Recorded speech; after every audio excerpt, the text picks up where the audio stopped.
Do what thou wilt should be the whole of the law. Welcome to this presentation of Dionysius Rogers' Kindness to Troglodytes. Dionysius Rogers is an 11 o'clock scholar and a performing liturgist, as well as a charter member of Academia Ordo Templi Orientis, past master of Scarlet Woman Lodge, past most wise sovereign of Warda Chapter, and a perennial NOTOCON presenter. He is the author of the books Raise the Spell, Thelema for the People, A Bishop's Advice, and Fire in the Reed, among others. Thank you, Dionysius, for presenting for us tonight, and I will hand the reins over to you. Thank you, Jay. Well, hello, everyone, and do what thou wilt shall be the whole of the law. I want to thank you all for attending my little homily today. I'm going to begin with a difficult text from our official order instructions, but I intend to range widely in social commentary and philosophy, and hopefully we can extract some practical consequences from all this for our work as Thelemites and initiates. Our past patriarch and prophet, Baphomet, wrote in the O.T.O document numbered 101, members of the order are to regard those without its pale as possessing no rights of any kind, since they have not accepted the law, and are therefore, as it were, troglodytes, survivals of a past civilization, and to be treated accordingly. Kindness should be shown towards them as towards any other animal, and every effort should be made to bring them into freedom.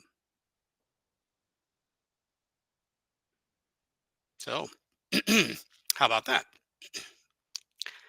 My aim in this brief time with you is to unpack some of the implications of this particular duty of the brethren, which the orders had classed under the seventh astrological house, Uxor, or spouse.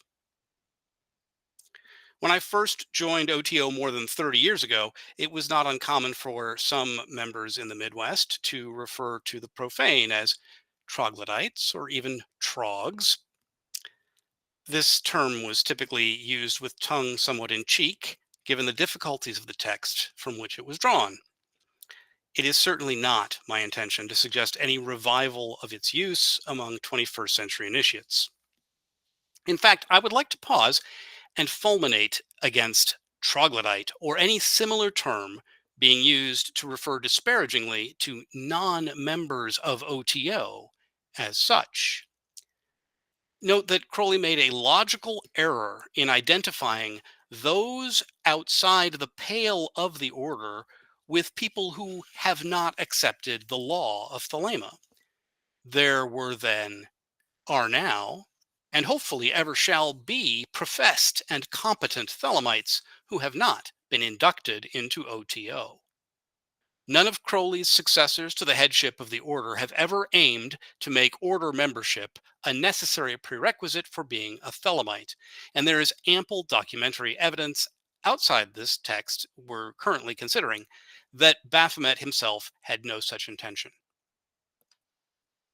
As a particular aside, I'd be delighted never to hear again someone use the word muggle to describe a non-member, non-Thelemite, or non-magician.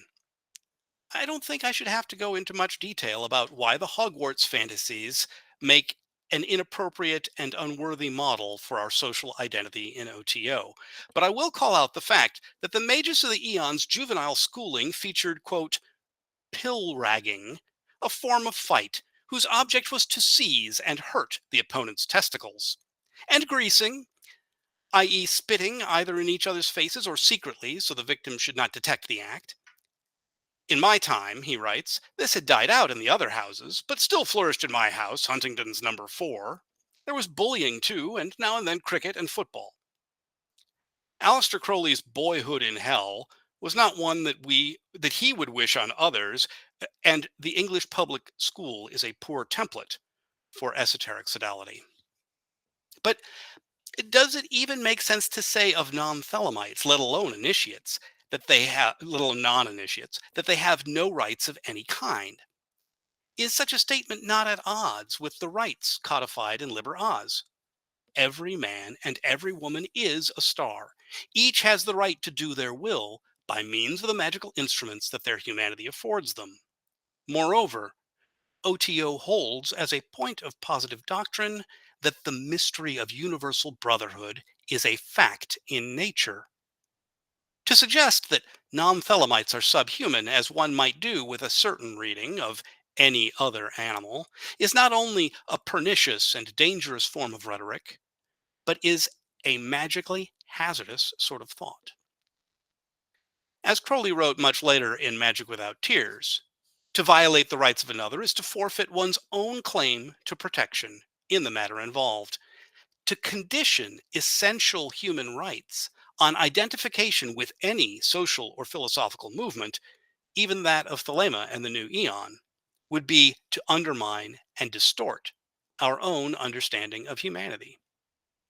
Furthermore, as members of a movement which takes for its founder and first leader, To Megatherion, the prince priest, the beast, we should be loath to interpret any other animal as a category of the non-human, let alone the subhuman. Scientific religion informs us that humans are animals.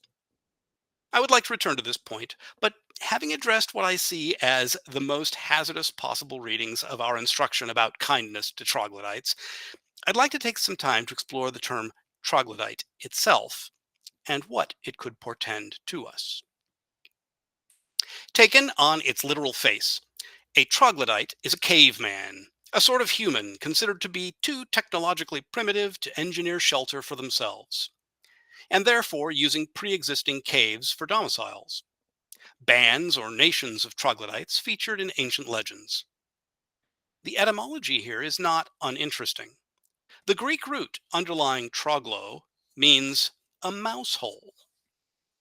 Now, according to the classical Greek rhetorician Athenaeus, Dionysius Tyrannos made a word play on the institution of sacred ritual, that is, mysterion, also a name of Our Lady, the source of our word mystery, that he claimed to have been derived from musterine, or mouse holes.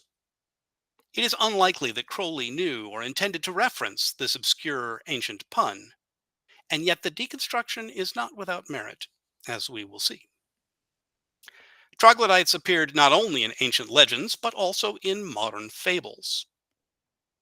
Charles-Louis de Secondat, Baron de Montesquieu, was an intellectual giant of 18th century France. He is best known among Anglophone readers for his treatise on the spirit of the laws, which was influential in advocating the theory of separation of powers in the government of constitutional republics. He first achieved literary fame with a work called The Persian Letters. The letters are a sprawling and digressive work. They were composed under the conceit of correspondence written by Persian travelers in Europe. The displacement that came with a foreign viewpoint would allow for the satirical presentation of French institutions, practices, and customs as strange, extraordinary, and incredible. In an early series of the Persian letters, starting with the 11th, Montesquieu presents the fable of the Troglodytes. The tale is narrated by Usbek, who is the most central and prolific of the fictive writers of the Persian letters. He is a mature Persian householder from Ispahan, and during the Troglodyte letters, he is still en route to Europe. He writes to answer his friend Mirza, who has been discussing questions of morality with companions in Ispahan. Mirza's chief curiosity is about Usbek's previously stated opinion that justice is a native quality of humanity, a virtue with which people are endowed at birth. We note then at the outset that Usbek takes the Thelemic position against the doctrine of so-called original sin. To answer Mirza, Usbek writes 4 letters about a remote Arabian people he calls the Troglodytes. He claims that they were, quote, descended from those troglodytes of former times, who, if we are to believe the historians, were more like animals than men.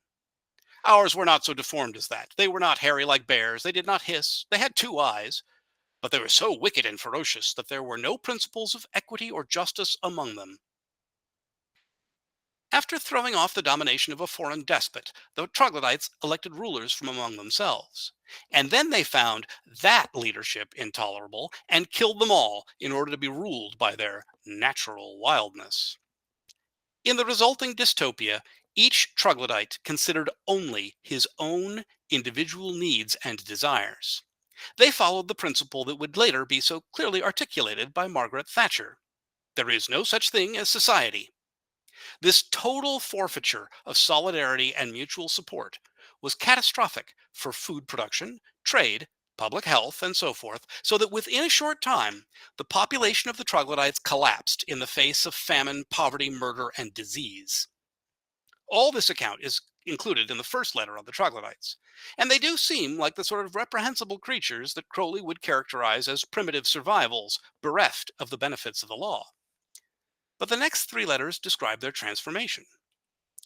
The second troglodyte letter recounts the regeneration of society by the efforts of a surviving pair of friends and their two households, who broke with the troglodyte norm in realizing that the individual's self interest is always to be found in the common interest, that wanting to cut oneself off from it is the same as wanting to ruin oneself, that virtue is not such as to cost us anything and should not be considered as wearisome exercise, and that justice to others is charity for ourselves. The new order of society that results is detailed at length in the second and third letters. The renewed troglodytes are just, generous, innocent, and virtuous. They recall the former times of trouble in songs, and they prove themselves capable of defense against the eventual envy of the neighboring nations. In all cases, they are governed by their own virtue, just as described by Francois Rabelais for his Abbey of Thelema. The famous rule of Rabelais' Abbey is fais ce que voudras, do what thou wilt. Rabelais explains of his co-religious monks and nuns: all their life was spent not in laws, statutes, or rules, but according to their own free will and pleasure. Because men that are free, well-born, well-bred, and conversant in honest companies have naturally an instinct and spur that prompteth them unto virtuous actions, and withdraws them from vice, which is called honor. So too, Montesquieu's regenerated troglodytes rejoiced in spontaneous acts of goodwill, worked for one another's happiness, and enjoyed perfect liberty and felicity. Montesquieu's fourth troglodyte letter describes the beginning of the end of their golden age, as they resolved to bestow a royal crown on the most virtuous member of their nation. They selected an old man who was in fact a paragon of justice, and he consented because he believed he must. But he lamented that they were giving up the very freedom which had made them just and virtuous, that they were creating the conditions for a law beyond do what thou wilt. Is there any direct evidence that Crowley had read the Persian letters? Not to my knowledge, but it is the sort of work he would have found attractive. A wide ranging and controversial satire, interleaved throughout with sensationalist harem stories. Some critics have considered it to be the inaugural work of the 18th century French Enlightenment, an intellectual movement that challenged tyranny and superstition in the name of the freedom of man. There can be no question, however, as to whether Crowley was familiar with another sort of famous troglodyte in a far earlier work. The seventh book of Plato's Republic contains a passage that may be the best known part of the entire Platonic corpus. As with the Persian letters, we are again dealing with a didactic narrative nested into a longer work. So, from Montesquieu's Fable of the Troglodytes, we turn to Plato's Allegory of the Cave. The immediate context of Plato's allegory is a discussion in which Socrates is instructing Plato's older brother, Glaucon. The topic at hand is philosophical education, in a sense that we might understand as initiation, but which Socrates himself is concerned to characterize as reorientation. Socrates tells a story about certain troglodytes, people dwelling in a cave away from the light of the sun. The same sun that he had just used in an analogy to represent the acme of reality, which he calls the form of the good. Plato's troglodytes are not in total darkness. They are in a dimness, illuminated by a fire from behind them. and they are locked into a single perspective so that their sensations are limited to the view of the shadows played onto a wall in front of them and the sound of echoes off that same wall. They are not in a state of ignorance. They are instead victims of distorted and partial awareness, which they use to build a system of false and misleading knowledge. Plato describes the education of a philosopher from among these troglodytes. The one who comes to wisdom must do so through two great ordeals. First, by being freed and turned away from the wall to face the painful brilliance of the fire.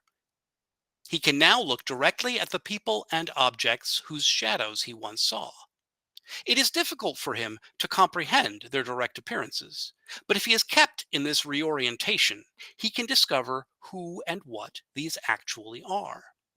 And he comes to know that the shadows he had taken for true people and objects merely result from the light of the fire. But even the solid objects of the cave world are puppets, mere mock ups of things from the world above, and the people are prisoners in the cave. Now, the troglodytes still relating to their familiar screen, experts in their false systems of shadow knowledge, naturally consider him to be sick and deluded.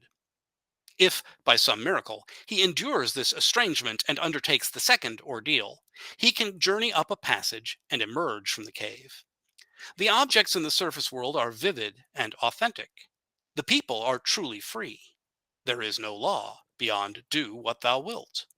Now, the light of day is far brighter than the fire of the cave, and the philosopher must gradually adapt, first perceiving best at night, preferring reflections and shadows and starlight, and then looking on daylight circumstances, and finally witnessing the sun itself. He comes to have a richer life, to truly understand his own powers, and to formulate his own purpose, as he never could have done in the cave. Now, when the philosopher remembers his former state, he may formulate his purpose to include a return to the cave for the guidance and redemption of the troglodytes who remain below. In fact, Socrates insists that in his ideal republic, such a course would be compelled on the philosopher by those who educated him in the first place. And yet, he also observes in the allegory that such descent is dangerous. The power to discriminate among the flitting shadows has been burned from the eyes of the philosopher, and he will navigate the cave with difficulty. The troglodytes will ridicule the philosopher, and if he can manage to free others, he will be seen as a threat, one who seeks to disrupt their systems of knowledge and to ruin the lives of people adapted to the cave. Ultimately, they will try to kill him. The reader of Plato is expected to know that the Athenian state did ultimately sentence the philosopher Socrates to death, and that the sentence was carried out. The Platonist philosophical tradition has never ceased, and in the 12th century of the Vulgar era, the age of Saladin, and the early years of the Order of the Temple, this tradition included the Andalusian polymath Ibn Tufayl. This scientist was eventually the wazir of the Almohad Caliph. His thought drew on falasifa, the current descending from Plato or Aflatun, through such thinkers as Al-Farabi and Avicenna. Ibn Tufail's major surviving work is Hay ibn Yaqzan. This allegorical novel has allegedly been translated more than any other Arabic text short of the Quran and the 1001 Nights. It has also been preserved as part of the literary heritage of the Sufi mystical schools. The title and name of the protagonist, Hay ibn Yaqzan, a name taken from Avicenna's earlier stories, can be rendered into English as the living son of the awake. Ibn Tufayl provides two conflicting origin stories to account for Hay's distinctive circumstance. In one, a fancifully scientific passage details his spontaneous creation without a mother or father on an island where no humans live. In another, Hay is the secret offspring of a princess, set adrift in a little ark like the infant Moses until he is brought ashore on the deserted island. In any case, Hay is adopted, nursed and raised by a doe, and his feral nature is correspondingly peaceable. He is able to grow and thrive in harmony with his environment, learning the languages of birds and animals. He also develops basic tools on his own and gradually undertakes a course of abstract reasoning. His rational process ultimately leads him, at the age of 35, to a conviction of the existence of God. Then, inspired only by his desire to know God and his observation of natural phenomena, he begins to undertake devotional practices. He divides the world into material, celestial, and divine realms, and he determines to emulate these three in his quest for knowledge. Like other material beings, he keeps himself nourished and sheltered. He follows the celestial model in three respects: radiance, lucidity, and circular motion. He imitates the radiance of heaven by generosity of action that cares for other creatures in need. He imitates the lucidity of heaven by performing regular ablutions and keeping his body and clothes perfectly clean. He imitates the circular motion of heaven by inventing for himself tawaf, or circumambulation, and samazan, or whirling dance. His practice on the plane of the divine is mystical contemplation of both the cataphatic and the apophatic sorts. He becomes adept at stillness and fasting, and eventually triumphs over his self-awareness in an experience Sufis would call fana, or annihilation. And then, to quote Ibn Tufayl, recovered now from his seemingly intoxicated ecstasy, he saw other things once more, and the notion came into his head that his identity was none other than that of the truth. His true self was the truth. What he had once supposed to be himself, as distinct from the truth, was really nothing in itself, but was in reality in no way discrete from the truth. After this attainment, High's consciousness rises to the limit of the fixed stars and turns to behold the planetary spheres below, contracting to the world of changing matter. And he beholds at that point of focus the whole creation reflecting its divine origin as a being with 70,000 faces. In every face were 70,000 mouths, in every mouth 70,000 tongues, with which it ceaselessly praised, glorified, and sanctified the one who is the truth. And High witnesses many other sublime things, which Ibn Tufayl describes with cautions that words and reason cannot do them justice. During this time of High's isolated development, he takes his shelter in a cave. But he is not a member of the tribe of Troglodytes. His cave is one of eremitic solitude, like that of the Prophet Muhammad receiving the Quran, or that of Nietzsche's Zarathustra on the mountaintop. Rather than the story in Plato's Republic, where it is necessary for educators to unfetter the prisoners and conduct them to the light, Ibn Tufayl tells of one who was never chained in place, one who is able to realize his own true nature without interference.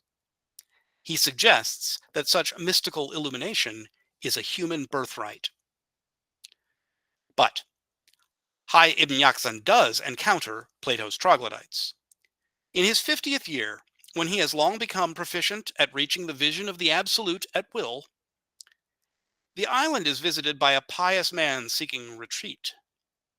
Eventually, this Absal is able to communicate with Hai, and when he finds that Hai's reasonings and attainment confirm his own religious convictions and spiritual aspirations, he is thrilled.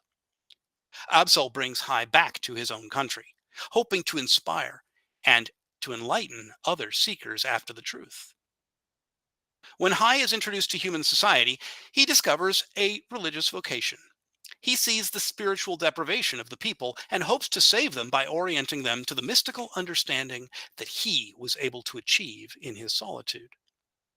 But when his teachings leave the bounds of conventionality, these troglodytes are secretly upset and resistant. Eventually, Hai despairs of helping them. He returns to his island, and Absal comes with him. Hai resumes his meditations and ecstasies, and Abzal also attains to mystical raptures. At the end, Ibn Tufayl claims that his story of Hai is the heritage of a hidden branch of study, as he had promised at the outset in proposing to unfold the secrets of the Oriental philosophy. In the late 17th century, Edward Pocock the Younger translated Hai ibn Yaqzan into Latin, giving it the title Philosophus Autodidactus, or the Self-Taught Philosopher. Pocock's student John Locke is thought to have been influenced by Ibn Tufail's parable in his composition of An Essay Concerning Human Understanding, a work highly significant for such Enlightenment thinkers as David Hume and Voltaire. Simon Ockley's 1708 English translation of Hai ibn Yaqzan was entitled The Improvement of Human Reason.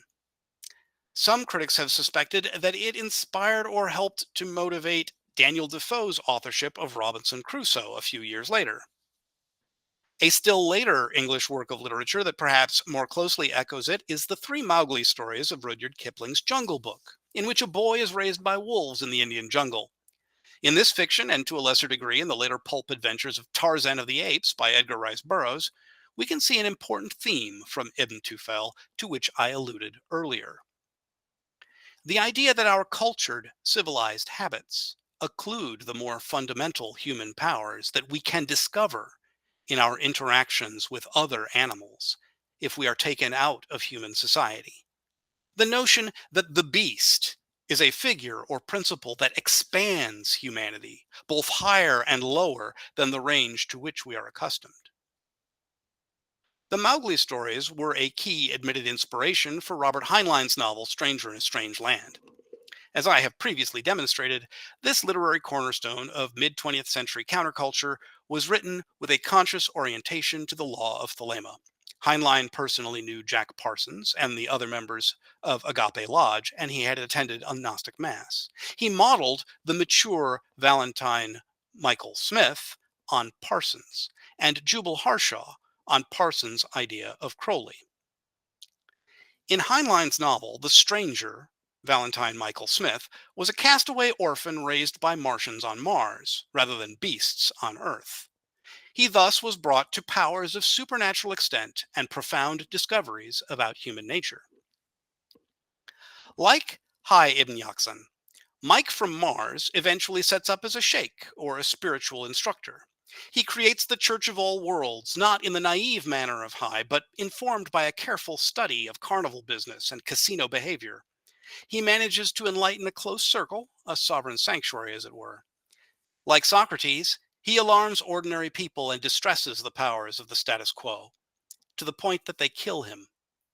And like Socrates, he is so illuminated that he welcomes his death. An incautious grasshopper came whirring to a landing on the grass a few inches from his face. Mike turned his head, looked at it as it stared back at him. "Thou art God," he said, happily, and discorporated. In later correspondence about the book, Heinlein offered cautionary remarks to a magician who aspired to follow Mike's path. He wrote, "Certainly, do as thou wilt is the whole of the law, is correct when looked at properly. In fact, it is a law of nature, not an injunction nor a permission, but it is necessary to remember that it applies to everyone, including lynch mobs. The universe is what it is, and it never forgives mistakes, not even ignorant ones." What the Thelemite understands as kindness, the troglodyte may perceive as a threat, and troglodytes can be dangerous. Nevertheless, like the philosophers of the Republic, we are enjoined to make every effort to bring to freedom the dwellers in the caves. The one text in which Baphomet himself most explicitly discussed the methods to this end is the letter to his magical son, Charles Stansfield Jones, entitled Cods Ampecht, or Light in Extension. This document bears the number 300, signifying fire and spirit, and alluding to the words of Liber Legis, "so that thy light is in me, and its red flame is as a sword in my hand to push thy order." It was first published in the 1919 Blue Equinox. Although it was issued with an AA imprimatur, the text clarifies, "Thou wilt note we have written unto thee more as a member of the O.T.O. than in thy capacity of the AA. For the former organization is coordinate and practical and concerns itself with material things." In this encyclical, the Magus of Thelema helpfully enumerated 6 methods by which the law is to be promulgated.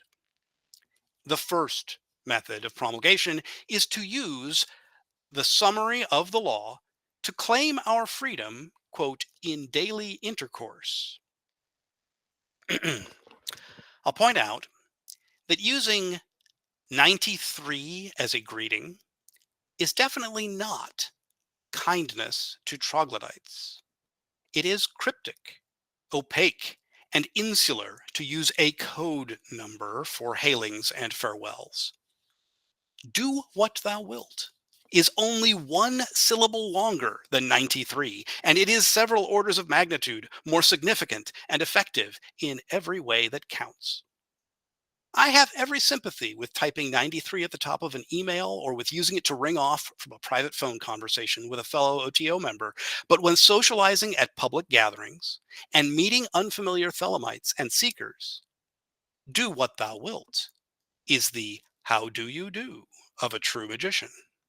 Consider also the effect on the profane if they should hear one of us bid goodbye with "Love is the law," to be answered by "Love under will." They might think we had some real community, some genuine fellow feeling and care for our shared ideals, rather than simply knowledge of a code number. The second method is to hold frequent social gatherings at which the law is read and explained. The first O.T.O. chartered body that I contacted was a camp holding weekly meetings. The content of these meetings was somewhat flexible and, I dare say, inexpert, but every meeting concluded with a reading from the book of the law. Although I was at that time dubious about O.T.O. claims of legacy and legitimacy, this practice alone gave the camp a palpable integrity and spurred my own continuing involvement. The third method is the distribution of tracts to acquaintances and even casual contacts. To quote my own book, Fire in the Reed, "Paper tracts may seem a bit antiquated in a society where glowing screens are so effective at monopolizing attention, but they have many advantages. The format does not obsolesce. It does not depend on a host device or distribution platform. It has a talismanic materiality that commends its use to the magician." One of the foremost challenges of contemporary culture and organizing is to break out of the matrix of digital simulation and passive online engagement. As part of a stream of online content, your efforts to communicate a world-changing law will be set on an equal footing with the latest political controversies, celebrity rumors, and pop culture nonsense, engineered to seize the attention and deaden the reflective capabilities of ubiquitous users. The printed tract can be made a thing of beauty. It can become a genuine gift, a token of personal generosity and creative craft. With respect to the text used in tracts, Crowley directed his Australian organizer, Frank Bennett, quote, "I want every member of the lodge to rewrite the law of liberty in such language as should appeal to his own friends and class."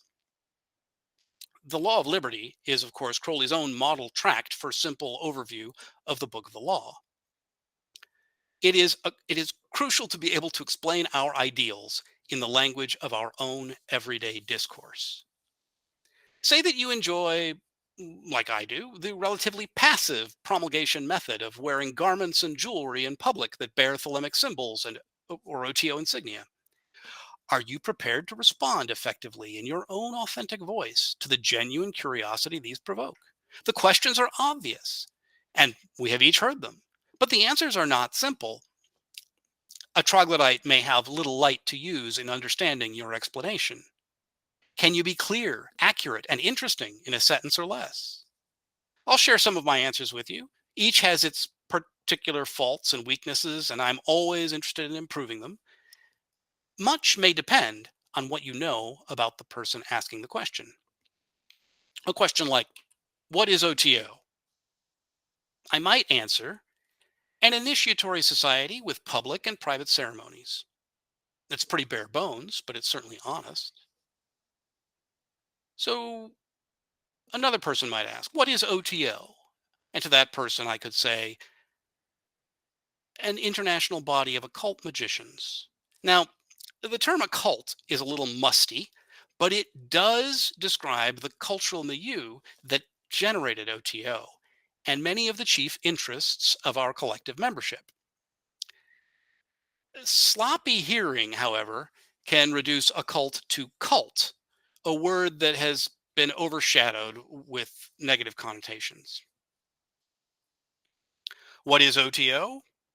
I might answer a fraternal order of magicians. Now, there's some baggage in this phrasing, but it has its uses. I counsel against invoking Freemasonry in any brief attempt to characterize O.T.O. True, our order has Masonic origins and history, and we use Masonic methods, but non-Masons don't generally understand what Masonry is. And if you're talking with a Mason, the contrasts with Masonry are as important as the similarities, to the point that you haven't gained much ground by making the comparison. What is O.T.O? A religious body that champions Thelema. I hope that we have gotten past the point where members think that the religious aspects of O.T.O are confined to its Gnostic Catholic Church component. The great difficulty with this description is not the word religion, although it is a word capable of much mischief, as Baphomet observed, but rather the word thelema. Here we have ignotum per ignotius, explaining the unknown by means of the yet more unknown. And so, what is thelema? I might answer, a movement that promotes the teachings of Aleister Crowley. Okay, lots of people know who Aleister Crowley was. If they do, they're likely to have an opinion about him. Not as well informed as your opinion, of course, but maybe favorable, maybe unfavorable. There's little way to know in advance until he comes up as a topic. And O.T.O really can't avoid him, nor should we. What is thelema? I might answer a Greek word for will, used, for example, in the Bible in the expression, thy will be done. This is perfectly true and can lead to interesting conversations. What is thelema? I might say a spiritual orientation more Christian than Christianity and more satanic than Satanism. This is one of my old witticisms. I stand by it. What is thelema? I might answer the law of liberty, a rule by which individuals can become who they are. Here I am leaning on our Saint Friedrich Nietzsche for the sort of formulation that has become a subtext of modern individualism and counterculturalism. It gives more of a feeling than an explanation, but the feeling is highly indicative of the movement while resonating with popular values. To return to our instructions from Cobb's on Pecht, the fourth method is the introduction of thelema as a subject of study in existing institutions of learning. Baphomet anticipated that this would occur through the incentives of scholarships and readerships. I am happy to report that there has been progress on this front, though not with the tools anticipated by Baphomet. When I studied 20 years ago at the Universiteit van Amsterdam, in the Religious Studies graduate program for the history of Hermetic philosophy and related currents, there was one course on modern occultism which did indeed treat Crowley and thelema as an important topic. But after my time there, they added to their faculty an accomplished scholar of Crowley's work. Other universities have developed programs trained on the study of esotericism. In 2011, the order created Academia Ordo Templi Orientis, a learned society consisting of invited initiate members of O.T.O, along with selected academic affiliates, to foster interdisciplinary research on O.T.O and thelema, as well as on broader subjects related to esoteric traditions, both historical and contemporary.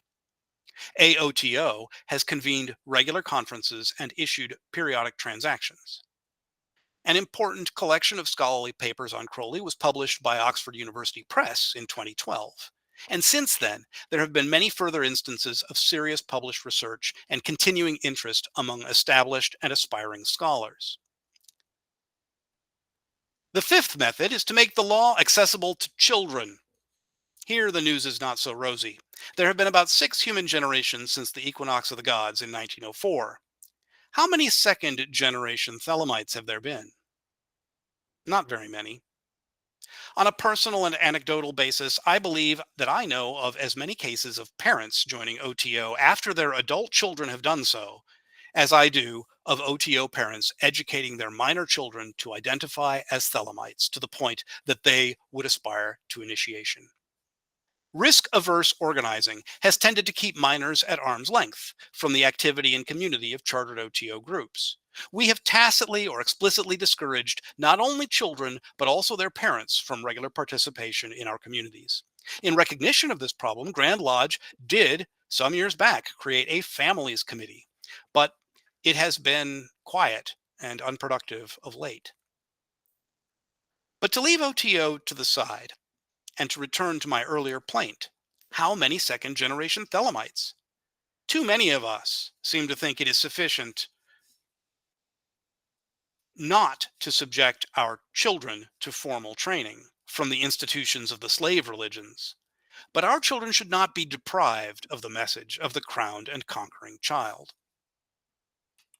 The sixth method of promulgation is merely the support of O.T.O and the power and freedom of the order's headquarters.